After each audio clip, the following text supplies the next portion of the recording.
1 से question number 2। तो question number 2 की स्टेटमेंट क्या है आपके पास कि बाइनोमियल थ्योरम का यूज करके इसको एक्सपेंड करो और जो रिजल्ट आएगा उस रिजल्ट का यूज करके फिर इसकी वैल्यू फाइंड आउट करो। तो क्या करना है, बाइनोमियल ओपन कर लिया। बाइनोमियल ओपन करने के लिए हम ये फॉर्मूला यूज करते हैं। तो यहाँ पर आपके पास पहले हम इसका बाइनोमियल ओपन करेंगे फिर इसका ओपन करेंगे। तो पहले मैं ले लेती हूँ a plus b raise to power 5। Clear? तो क्या होगा, n से 0 a raise to power n और b raise to power 0। n की value 5, c 0 a raise to power क्या होगी 5। कम करते जाना है, a की पावर n फिर n माइनस 1 फिर n माइनस 2 कहाँ तक जाएगी n माइनस n यानी कि 0 तक। और b की जो पावर है वो 0 से शुरू कर रही है 1 2 3 4 n तक जाएगी। ठीक है, यहाँ पर n से 0 फिर n से 1 फिर n से 2 और लास्ट में n से n। ठीक है, n क्या होती है, जो ये पावर होती है।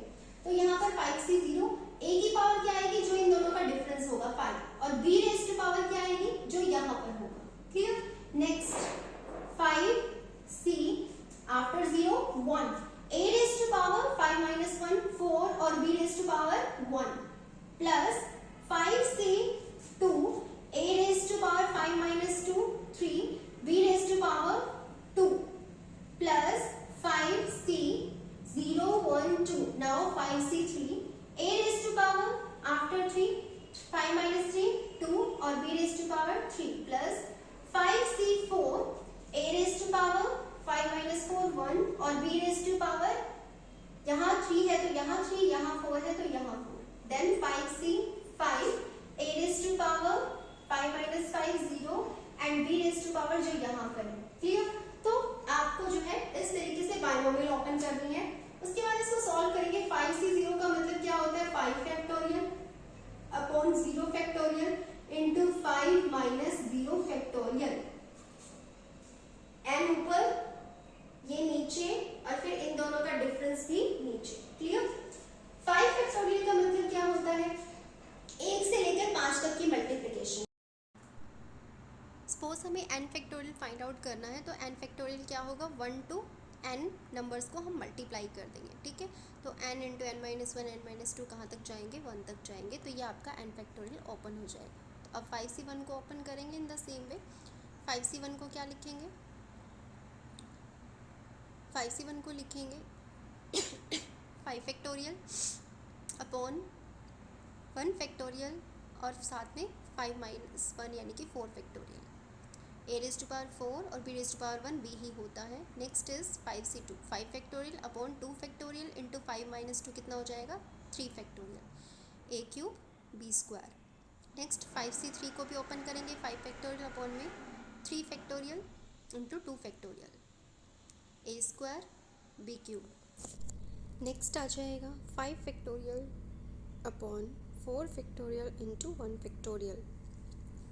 नेक्स्ट इज 5c5 क्या होता है, 1 होता है। 5 फैक्टोरियल अपॉन में 5 factorial into 0 factorial a raise to power 0 जिसकी वैल्यू 1 होगी और 6 a raise to power 5। Solve करेंगे इसको। 5 फैक्टोरियल नीचे भी क्या है, 5 माइनस 0 5 फैक्टोरियल, 5 से 5 cancel, a raise to power 5 यहाँ पर फर्स्ट टर्म आपके पास सॉल्व होकर आ गई।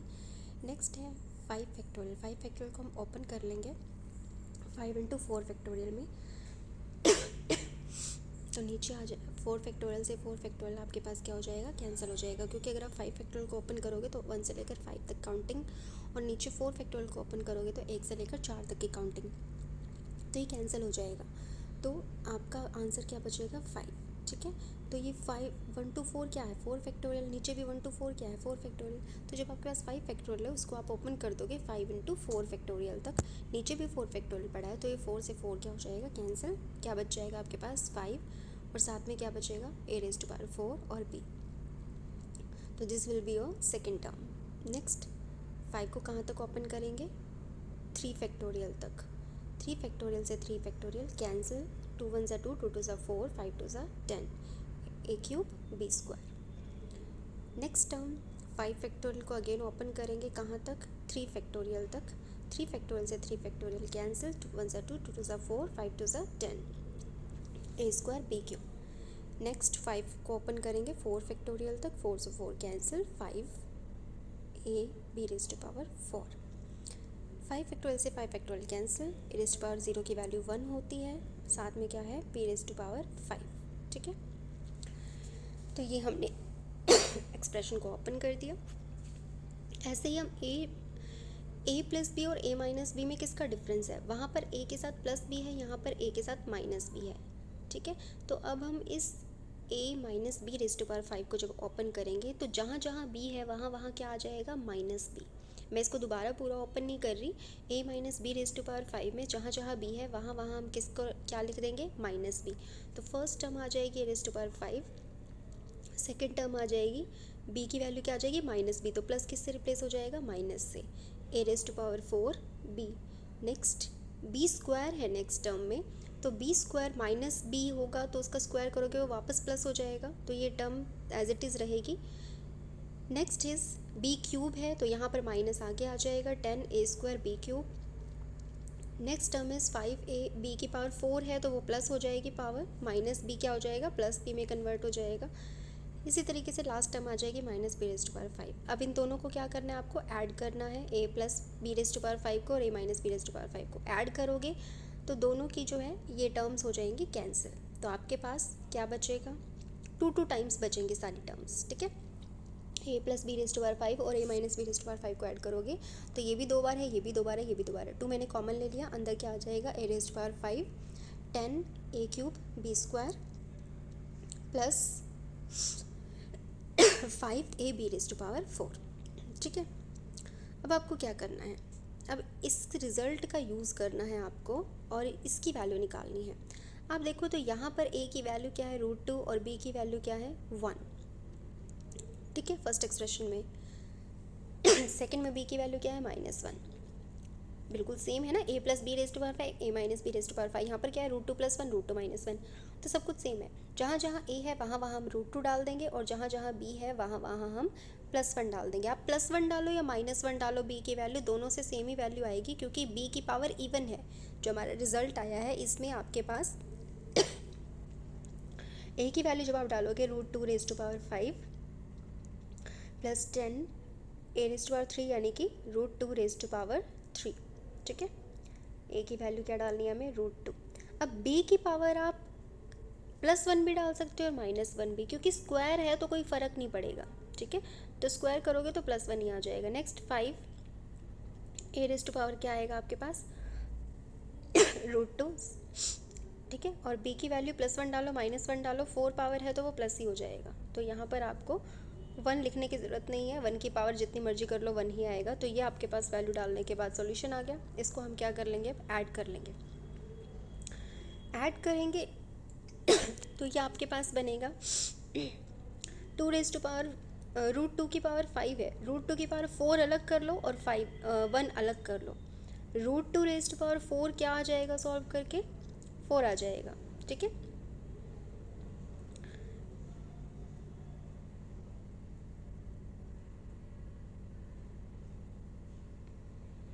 इसको मैं दोबारा लिख लेती हूँ एक बार ताकि आपको नज़र आ जाए।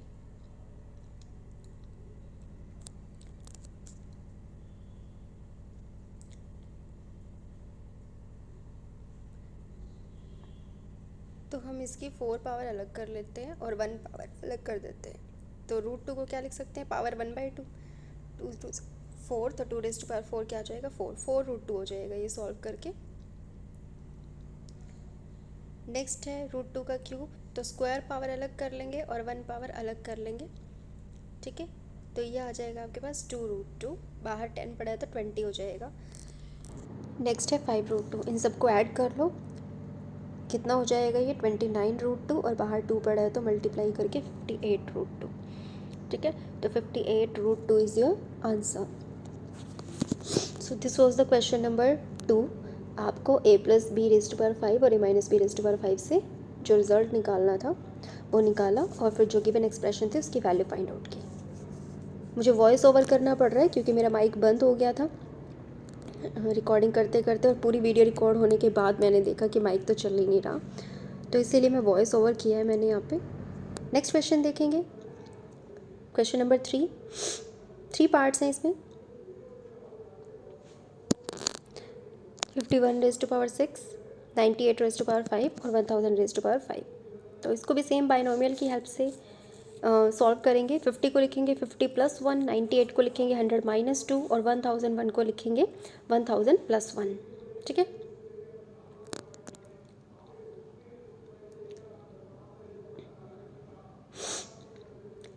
NC 0, A raise to power 6 minus 0 क्या आ जाएगा 6, और B रेज टू पावर क्या होता है, जो 6C 0 है तो C के जो बेस में लिखा हुआ है 0 वही B की पावर होगा।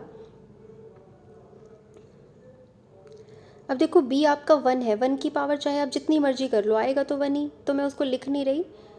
ठीक है, लिखने का कोई फ़ायदा नहीं क्योंकि 1 की जितनी मर्जी पावर हो वैल्यू 1 ही आएगी। Next statement 6C1 50 raise to power क्या हो जाएगा 6 minus 1 5। Next 6C2 50 raise to power 6 minus 2 4। Next 60C3 50 raise to power 6 minus 3 3। तो सारी टर्म्स लिख लेंगे। 64 50 raise to power 2, 65 50 raise to power 1। ठीक है, और नेक्स्ट आ जाएगा 66 50 रेज टू पावर 0 जिसकी वैल्यू क्या होगी 1। बी यहाँ पर मैंने इसलिए नहीं लिखा क्योंकि बी की वैल्यू यहाँ पर 1 है, 1 की जितनी मर्जी पावर आए वैल्यू 1 ही रहेगी। ठीक है, तो कोई फ़र्क नहीं पड़ेगा उससे। 6C0 इसकी वैल्यू 1 होती है, NC0 जो होता है उसकी वैल्यू हमेशा 1 होती है। ठीक है, NC1 की वैल्यू n होती है, तो 6C0 की वैल्यू क्या आ जाएगी 1 आ जाएगी। तो यहाँ क्या बचेगा 50 raise to power 6। 6C1 NC1 की वैल्यू n होती है, तो यहाँ पर क्या आ जाएगा 6 50 रेज टू पावर 5।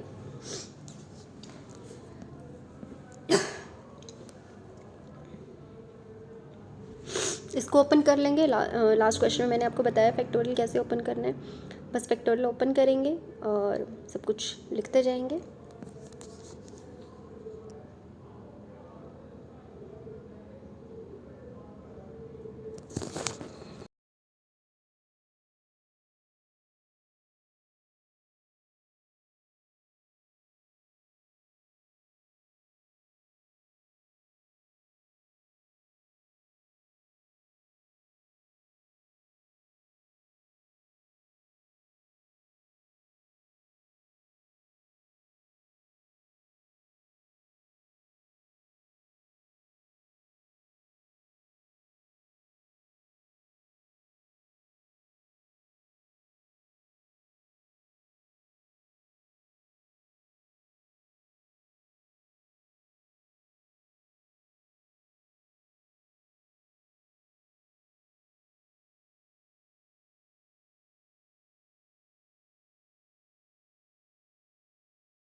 तो यहाँ तक सॉल्व करने के बाद आप इसको ओपन करो। 10⁻10 का मतलब क्या है, 1 के पीछे 10 ज़ीरोज़। 10⁻9 का मतलब क्या है, 1 के पीछे 9 ज़ीरोज़। तो इस एक्सप्रेशन को आप कैलकुलेटर की हेल्प से कैलकुलेट करो, आपका आंसर आ जाएगा। ठीक है, ये तो कर सकते हो ना, हाथ में कैलकुलेटर लो और इसको सॉल्व करो, you will get the answer. 1001 को आप खुद से करके देखोगे। 1000 + 1 लिखो और इसका बाइनोमियल ओपन करो। तो this was the complete video about 2 questions, question number 2 and 3। Next question की बात नेक्स्ट वीडियो में करेंगे। वीडियो अच्छी लगी तो वीडियो को लाइक करना, शेयर करना, चैनल को कर देना सब्सक्राइब। मिलते हैं नेक्स्ट वीडियो में। Till then take care, bye bye.